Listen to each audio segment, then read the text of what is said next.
منافقین کی علامت یہ ہے کہ یہ کفر اسلام کے بارڈر پر چلے گئے، نہ پورے کفر میں نہ پورے اسلام میں، نہ پورے کفر میں نہ پورے اسلام میں۔ ان کا حال عجیب بیان کیا اللہ نے، فرمایا وَمِنَ النَّاسِ مَن يَعْبُدُ اللَّهَ عَلَىٰ حَرْفٍ، ایسے بھی لوگ ہیں جو اللہ تعالیٰ کی اطاعت کرتے ہیں، اس کی عبادت کرتے ہیں کنارے کنارے۔ یعنی منافقین کا مزاج بارڈر پر چلنے کا ہے اس وقت۔ بارڈر، جی ہاں، حرف کہتے ہیں بارڈر کو، حرف کہتے ہیں بارڈر کو۔ قرآن کہہ رہا ہے کہ منافقین وہ ہیں جو بارڈر پر چلتے ہیں۔ میں کیا بتاؤں بارڈر کے، میں بارڈر کا صحیح ترجمہ کرنا چاہتا ہوں۔ یعنی ایسا اسلام چاہتے ہیں کہ جس سے مسلمان ظاہر نہ ہو، صاف۔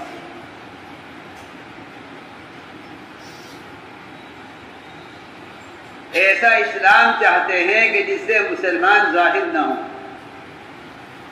یہ میں کہتا ہوں کہ ماڈرن اسلام یہ بارڈر کا اسلام ہے۔ میری بات، کون سا اسلام؟ ماڈرن اسلام، ماڈرن اسلام۔ میں تو حیران ہوں کہ لوگوں نے اتباع سنت کو کٹر مسلمان قرار دیا ہے۔ میں کہتا ہوں کہ مسلمان تو کٹر ہی ہوتا ہے، چاہے وہ کسی بھی درجے کا مسلمان، عالم ہو، غیر عالم ہو، جاہل ہو، کسی قوم کا ہو، کسی غریب گھرانے کا ہو، مسلمان تو سب برابر ہے۔ اسلام میں درجے ہے ہی نہیں، اسلام نے درجے بنائے ہی نہیں، بٹ درجے تو ہم نے بنائے ہیں، درجے تو ہم نے بنائے ہیں۔ ورنہ سچی بات یہ ہے کہ بارڈر کا اسلام یہ ماڈرن اسلام ہے۔ کون سا اسلام؟ بارڈر کا اسلام۔ سنو میں کچھ کہہ رہا ہوں، بارڈر کا اسلام کون سا اسلام ہے؟ کہ بارڈر کا اسلام یہ ہے کہ جیسا موقع ہوگا ایسا کر لیں گے۔ یہ منافقین کا مزاج تھا، ان کا معمول تھا۔ وہ دیکھا کرتے تھے کہ حالات کیا بن رہے ہیں، اگر مسلمان غالب آنے لگے تو ہم اسلام کی طرف ہوں گے۔ صاف کہتے تھے کہ اسلام لا کر دیکھو، اگر تمہیں اسلام لانے کے بعد تمہارے یہاں بیٹا پیدا ہوا ہے تو اسلام بڑا اچھا مذہب ہے، اور اگر اسلام لانے کے بعد پہلی اولاد جو پیدا ہوئی ہے، بیٹی پیدا ہوئی ہے، تو اسلام کوئی اچھا مذہب نہیں۔ ایسی چیز جو انسان کے بس سے باہر ہے، لڑکا پیدا کرنا یا لڑکی پیدا کرنا، اسی پر فیصلہ کر لیا کرتے تھے کہ اسلام مذہب قبول کرنے کے قابل ہے یا نہیں۔ آپ ذرا اندازہ کیجئے،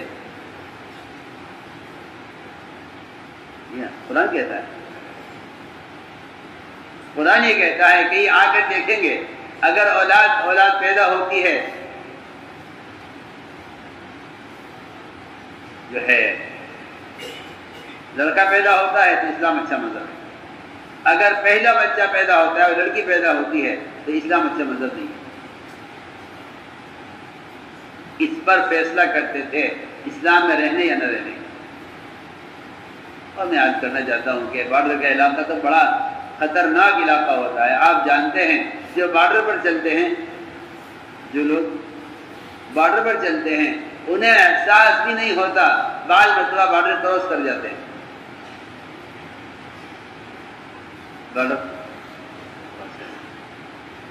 بارڈر لانگ گئے، ان کو احساس ہی نہیں ہوا، انہیں پتہ ہی نہیں وہ اصل پٹی کہاں ہے، دو ملکوں کے درمیان کا بارڈر۔ وہ نکل گئے دوسرے ملک میں، وہاں والے نے پکڑ لیا، گرفتار کر لیا۔ یہ لا کہتے جی ہمیں معلوم نہیں تھا کہ یہ بارڈر کا علاقہ ہے، کہ کوئی عذر قبول نہیں ہوگا۔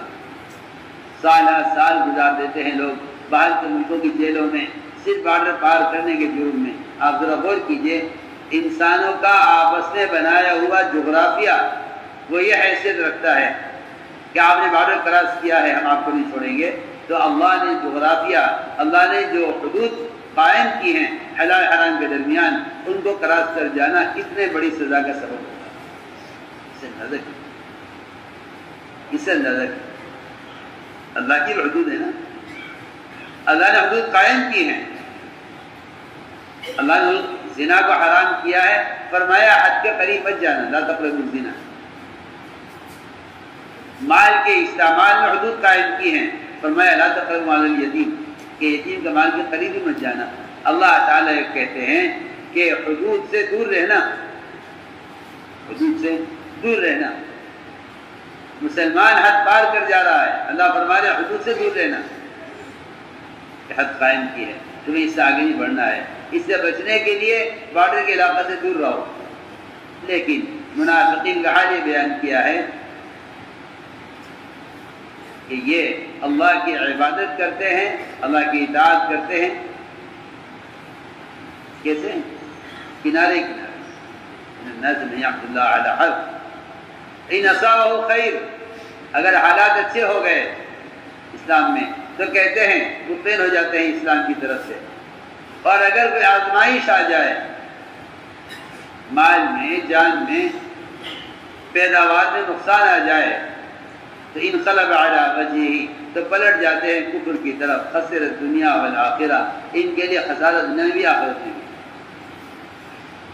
تو میں نے عرض کیا میرے دوستو عزیزو، یہ ساری کوشش اس کی ہے، ساری کوشش اس کی ہے کہ ایمان کمال کو پہنچے. ہمارے ایسا فرماتے تھے میں اس کام کا کوئی نام رکھتا تو اس کا نام تحریک ایمان رکھتا. اور پھر اللہ تعالیٰ کا وعدہ ہے، اللہ کا وعدہ ہے کہ جو شخص علم اور ایمان چاہے گا اللہ اس کو دے گا.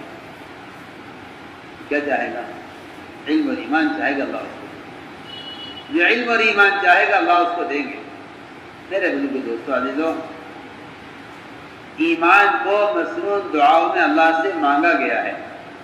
ہم یہ بات محسوس کرتے ہیں کہ اس زمانے مسلمان کو اپنی جسمانی حاجت اور اپنی خواہشات کے مانگنے میں اس کی دعاؤں میں وہ ذریعہ، وہ گریہ اور زاری ہے، اور اس کی دعاؤں کے اندر وہ کوشش ہے جو کوشش ایمان کے لیے نہیں. آپ کو کوئی نہیں ملے گا ایسا کہ جو روز اللہ سے ایمان کو مانگ رہا ہو. کیونکہ جس چیز کی دعوت چھوٹ جاتی ہے اس سے متعلق دعائیں بھی ختم ہو جاتی ہیں. صحابہ کی حضور کی مصنون دعاؤں میں ایمان کو مانگا گیا ہے. اللہم انی اسألک ایمانا یباشر قلبی. آپ مصنون دعائیں دیکھیں ایمان سے متعلق، مصنون دعائیں دیکھیں ایمان سے متعلق. اللہم انی اسألک ایمانا یباشر قلبی. اے اللہ وہ ایمان چاہیے جو میرے دل کے اندر رچ بس جائے، وہ ایمان چاہیے. مصنون دعاؤں میں اللہ سے ایمان کو مانگا گیا ہے. اور میں عرض کرتا ہوں کہ ایمان کی محتاجگی ہونا، ایمان کی محتاجگی ہونا ایمان کے وجود کی علامت ہے. اور ایمان کی طرف سے غافل ہو جانا اور ایمان سے مستغنی ہو جانا یہ ایمان کے انتہائی کمزور ہونے کی علامت ہے. جس کا ایمان جتنا قوی ہوگا اس کو ایمان جتنی زیادہ طلب ہوگی. جو آدمی جتنا صحت مند ہوگا اس کو بھوک اتنی لگے گی اور وہ غذا کا اتنا ہی زیادہ محتاج ہوگا. کسی بات بیمار آدمی کو غذا سے نفرت ہوتی ہے اور بیمار آدمی غذا چاہتا نہیں ہے. بیمار آدمی غذا سے انکار کرتا ہے، بیمار آدمی غذا سے انکار کرتا ہے. آپ دیکھیے بیمار آدمی کو زبردستی کھلایا جاتا ہے اور وہ انکار کرتا ہے، یہاں تک کہ کھلا دو گے تو اقتئی بھی کر دیتا ہے کہ اس کے اندر اس کی رغبت نہیں ہے. یہ اس کی بیماری کی علامت ہے. میں اس طرح عرض کرتا ہوں کہ ایمان کا محتاج نہ بننا یہ ایمان کی کمزوری کی علامت ہے اور اندر کی بیماریوں کی علامت ہے کہ اس میں ایمان کی محتاجگی اور ایمان کا تقاضا اس کو نہیں ہے. تو میرے بزرگ دوستو عزیزو، ساری بات کا خلاصہ یہ ہے. ہم تو عرض کرنے چاہتے تھے کہ سوال اس بات کا ہے کہ پھر ایمان اس درجے کا ایمان کیسے بنے، اس درجے کا ایمان کیسے بنے. اس کے لیے سب سے بنیادی کام یہ تھا کہ لوگوں کو ایمان و اعمال پر آمادہ کیا جائے. یہ ایمان کی تکمیل کا اصل سبب ہے، یہ ایمان کی تکمیل کا سبب ہے. اس لیے اللہ تعالیٰ کو ایمان کے بارے میں دعا اور دعوت پسند ہے، دعویٰ پسند نہیں ہے. دعویٰ پسند نہیں ہے. ایمان کے بارے میں دعا اور دعوت پسند ہے، دعویٰ پسند نہیں. چنانچہ ایسی علامت ایمان کی ہیں کہ یہ علامتیں چھپائے نہیں چھپ سکتی. جس طرح نفاق کی علامتیں ظاہر ہو کر رہتی ہیں، کیونکہ اس طرح ایمان کی علامتیں بھی ظاہر ہو کر رہتی ہیں. کیونکہ میں عرض کر چکا ہوں کہ علم اور ذکر اور ایمان یہ تین چیزیں ایسی آپس میں ملی ہوئی ہیں، اور تینوں ایک ہی چیز کا نام ہے. صاف بات ہے. فرمایا کہ عالم وہ ہے وہ جس کو دیکھ کر اللہ یاد آئے، ذاکر بھی وہی ہے جس کو دیکھ کر اللہ یاد آئے. عالم بھی وہی ہے جس کو دیکھ کر اللہ یاد آئے، ذاکر بھی اسی کو کہتے ہیں جس کو دیکھ کر اللہ یاد آئے. اسی طرح ایمان بھی ایک ایسی حقیقت کا نام ہے کہ جس مومن کو دیکھ کر اللہ یاد آئے. مومن کو دیکھ کر اللہ یاد آئے. ورنہ اس تو حال یہ ہے کہ مومن کو دیکھ کر بھی سب پوچھنا پڑتا ہے کہ آپ کا نام کیا ہے، تاکہ آپ کو سلام پوچھا کی جائے. میرے بزرگ دوستو عزیزو، مسلمان علامت ایمان کو اتنا کھو چکا ہے کہ ایک مسلمان کو دیکھ کر شبہ ہوتا ہے کہ مسلمان ہے یا نہیں ہے. پوچھنا پڑتا ہے آپ کا نام کیا ہے، پوچھنا پڑتا ہے نام کیا ہے. اور ایک ہوتی ہے انسان کی فطرت جو ہے نا، فطرت وہ انکار کرتی ہے. میں ایک اہم بات کر رہا ہوں. فطرت انکار کرتی ہے آپ کے ایمان کا. فطرت انکار کرتی ہے.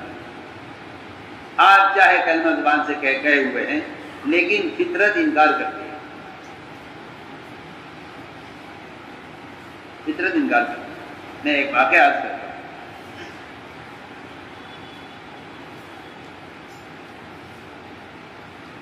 فطرت ہوتی ہے اصل میں، فطرت ہوتی ہے بچوں کے پاس. وہ تو بڑے ہونے کے بعد اپنی فطرت کو ماحول ختم کر دیتا ہے.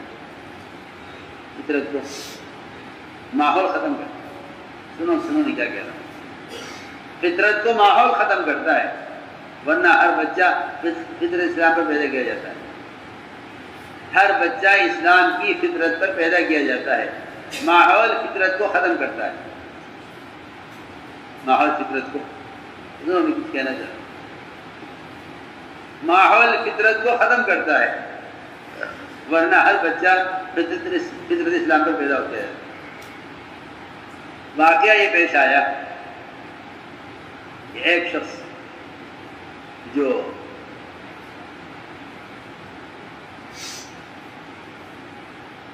بجلی کا کام جانتا تھا، کام بجلی کرتا تھا.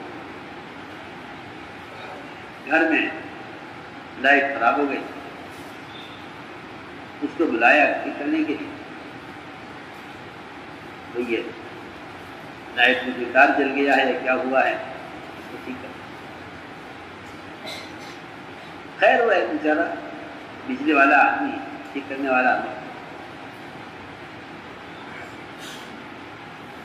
جب وہ کام کر رہا تھا گھر میں، تو گھر کا ایک چھوٹا بچہ ہمارا، اس نے پر وقت اسے دیکھ کر یہ کہہ دیا کہ آپ نے بجلی ٹھیک کروانے کے لیے کافر کو کیوں بلایا، مسلمان کو کیوں نہیں بلایا.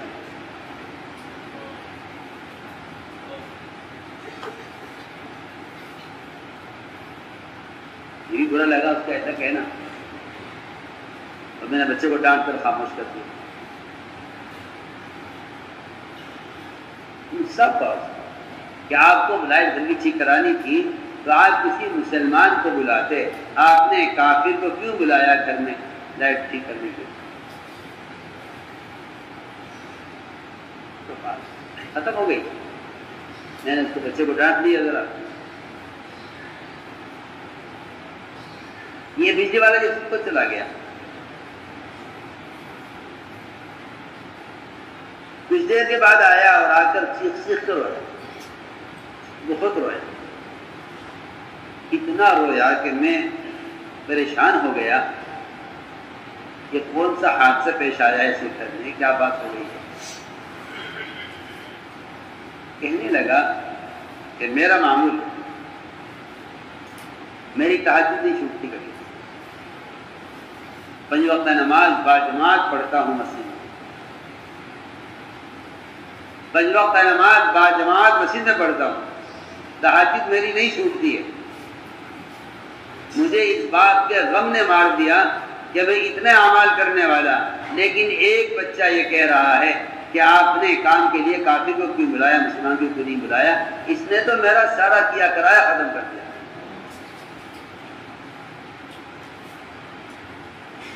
غور کیجیے آپ غور۔ وجہ کیا ہے؟ وجہ یہ ہے کہ اسلام کا تعارف عبادات سے نہیں ہوتا،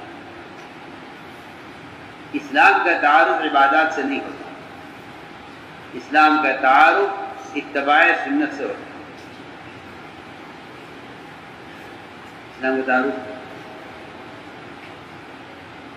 سنت، فطرت اور اسلام تینوں ایک ہی چیز کے تین نام ہیں، سنت، فطرت اور اسلام ایک ہی چیز۔ نہ اسلام الگ چیز ہے، نہ فطرت کو الگ چیز ہے، نہ اتباع سنت کوئی ایک الگ چیز ہے کہ جس کے بارے میں یہ کہا جائے مسلمان کہ ہاں یہ کوئی لازم نہیں ہے، فرض نہیں ہے، واجب نہیں ہے، یہ تو سنت ہے، عمل کر لو تو اچھی بات ہے۔ نہیں تو کوئی ایسی بات نہیں ہے، کیونکہ سنت کا درجہ وہ نہیں جو فرض کا ہے۔ وجہ صرف اتنی تھی کہ سارے اعمال کا پابند تھا وہ مستری، وہ بجلی والا، لیکن سنت پر عمل نہیں تھا، نہ لباس میں نہ شکل میں۔ بچے نے صاف کہہ دیا کہ آپ نے غیر مسلم کو کیوں بلایا ہے؟ تو وہ یہ کہہ رہا تھا کہ میں کیا کروں گا، میرے سارے اعمال کے باوجود ایک بچہ بھی مجھے غیر مسلم سمجھتا ہے، اب میں کیا کروں؟ تو نے عرض کیا کہ بات اصل یہ ہے کہ جب ایمان ہوتا ہے تو وہ ایمان اتباع سنت میں ظاہر ہوگا سب سے پہلے، اس لیے کہ حدیث نے صاف کہہ دیا کہ تم میں سے کوئی آدمی مومن ہو نہیں سکتا جب تک اس کو میرا طریقہ تمام دنیا کے طریقوں پر زیادہ محبوب نہ ہو جائے اور میرا طریقہ تمام طریقوں پر اس کی زندگی میں غالب نظر نہ آنے لگے، اس وقت تک کیا عرض کروں کہ زمانے کے بے عقل لوگوں نے ایسی احادیث کو ایک ایک کر چھوڑ دیا کہ یہ تو کمال ایمان سے متعلق ہے، ہم سے متعلق نہیں ہے، حالانکہ آپ سے متعلق کمال ایمان ہے، تو یہ حدیث آپ سے متعلق کیوں نہیں ہوگی؟ کہیں تو کمال ایمان سے متعلق ہے۔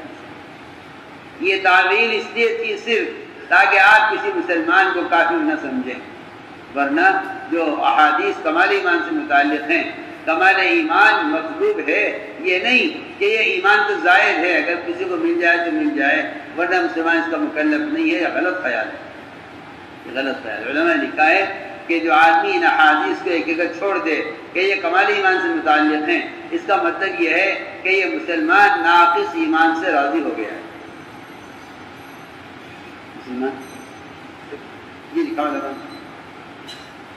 یہ لکھا ہے علماء نے کہ جو آدمی ان احادیث کو اگر چھوڑ دے کہ یہ تو کمال ایمان سے متعلق ہیں، اس نے وہ ناقص ایمان سے راضی ہو گیا ہے، وہ ناقص ایمان سے راضی۔ اس نے میرے دوستو عزیزوں، میں نے اس لیے کہا تھا کہ ایمان اگر آئے گا تو اول تو ایمان کے بننے کے اسباب یہ ہے جو میں نے عرض کیا۔ دوسری بات یہ ہے کہ ایمان کی علامتیں ظاہر ہو کر رہیں گی۔ حضور اکرم صلی اللہ علیہ وسلم کے یہاں جو 7 آدمیوں کی جماعت آئی تھی، آپ نے دور سے دیکھ کر ان کے حلیے سے پہچان لیا تھا کہ یہ ایمان والے ہیں۔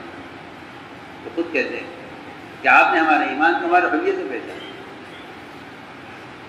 آج کے جو لوگ کہتے ہیں کہ بھائی لوگوں کے ظاہر کو مت دیکھو، ایمان تو دل میں ہوتا ہے، میں کہتا ہوں کہ یہ شیطان کی پھکی ہے، اور یہ شیطان کا ایمان والوں کو شیطان کا ایک دھوکہ لگا ہے، ایمان والوں کو شیطان کے دھوکہ لگا ہے کہ ایمان دل کی چیز ہے، کسی کے ظاہر کو مت دیکھو۔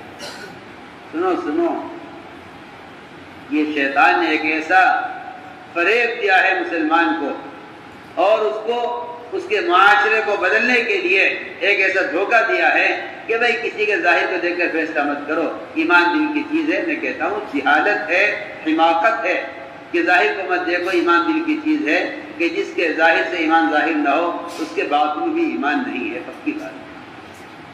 جس کے بدن سے ایمان اتباع سنت میں ظاہر نہ ہو اس کے دل میں ایمان نہیں ہے، ورنہ اگر دل میں ایمان ہے تو اتباع سنت کی شکل میں ایمان ظاہر ہو کر رہے گا۔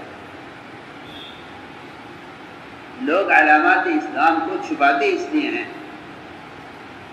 لوگ اسلام کی علامتوں کو چھپاتے اس لیے ہیں کہ ان کے اندر ہمت نہیں ہے کہ وہ کفر کے مقابلے میں اپنا عملی اسلام ظاہر کر سکے۔ یہ غیروں کے دل میں رعب کے پیدا ہونے یا غیروں کے طریقوں کے دل میں محبوب ہونے کی علامت ہے کہ مسلمان اسلام کی علامتوں کو چھپائے۔ مسلمان اسلام کی علامتوں کو جب چھپاتا ہے جب دلوں میں یا تو غیروں کا رعب ہوتا ہے یا دلوں میں غیروں کی محبت پوری ہوتی ہے۔ بہت آسان سی بات ہے، پھر مسلمان اسلام کی علامتوں کو چھپاتا ہے۔ تو میں نے عرض کیا کہ سب سے بنیادی بات یہ ہے کہ ایمان اگر اپنے کمال کے ساتھ آئے گا تو اس کی پہلی علامت یہ ہے، اس لیے کہ آپ جانتے ہیں کہ انسان کے جسم کے اندر اور خون کے اندر باریک ذرات جو آسانی سے نظر نہیں آ سکتے، مجروح دیکھے جاتے ہیں، ان باریک ذرات کے خون کے اندر پیدا ہونے کی وجہ سے انسان کے جسم پر اس کے اثرات ظاہر ہوتے ہیں۔ آپ جانتے ہیں پھوڑے ہو رہے، کھنسیاں ہو رہی، الرجی ہو رہی، خارش ہو رہی، ڈاکٹر دیکھ کر کہہ دیتا ہے ظاہر کو کہ آپ کے خون میں فساد ہے۔ ڈاکٹر دیکھ کر کہہ دیتا ہے کہ آپ کا جسم بتلا رہا ہے۔ آپ جانتے ہیں جن کے گردے فیل ہو جاتے ہیں، جن کے گردے فیل ہو جاتے ہیں ان کا جسم کا ظاہر بتلا دیتا ہے ان کے گردے فیل ہیں۔ بڑا آسان بات ہے۔ بدن کے اندر کے امراض جسم پر ظاہر ہو جاتے ہیں، اسی طرح ایمان اگر اپنے کمال کے ساتھ آتا ہے تو بدن سے سنتیں ظاہر ہوتی ہیں، اور اگر ایمان میں کمال ختم ہو جاتا ہے اور ایمان کی اعتبار سے ختم ہو جاتا ہے تو بدن سے نفاق اور بدن سے غیروں کے طریقے ظاہر ہوتے ہیں۔